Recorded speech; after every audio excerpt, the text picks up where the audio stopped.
Hey everybody, Sean coming at you again on a Tuesday here with another couple updates. So first up, just a quick note for Eliza on the bot side. It didn't used to mention the time zone. Now it does mention the time zone. We just had people reach out because 8:30 Pacific is going to be different than 8:30 Eastern. So we just wanted to make sure that was out there.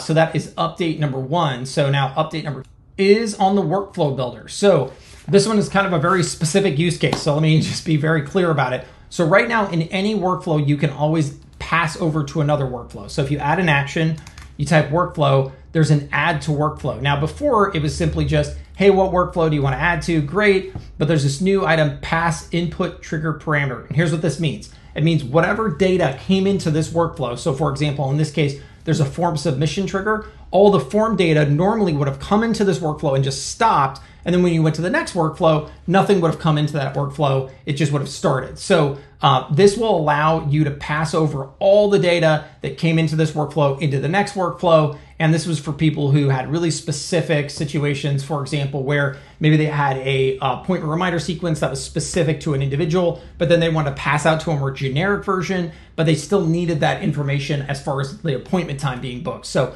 anyhow, for those of you who understand what I'm talking about, you're probably thrilled. For the average person, you're just like, I have no idea, this went over my head. That's okay. It is a very specific update. So that's that. And then the other one is just anytime you go in here and let's say you want to actually, for example, have something where you're going to, I don't know, like, let's say send an SMS. So if you click here, notice what we're doing now is just auto-focusing the cursor into the search box. Super tiny fix, but also really great on the usability side of things. So anyways, that's there. And then the other thing is just a quick mention to people who there was a great bug fix that somebody caught. So the ability so that when you have a event start date and a go to, there was a loop that was being created. And so this is the idea that, so for example, you might want to do event start date and you might set it to whatever specific day. And you could say current day of the month.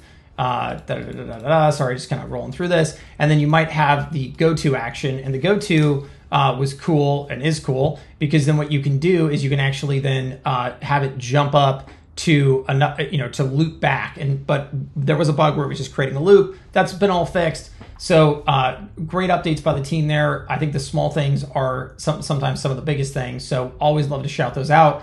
Awesome job to the team. And again, hope all of you are having a great Tuesday. Thanks.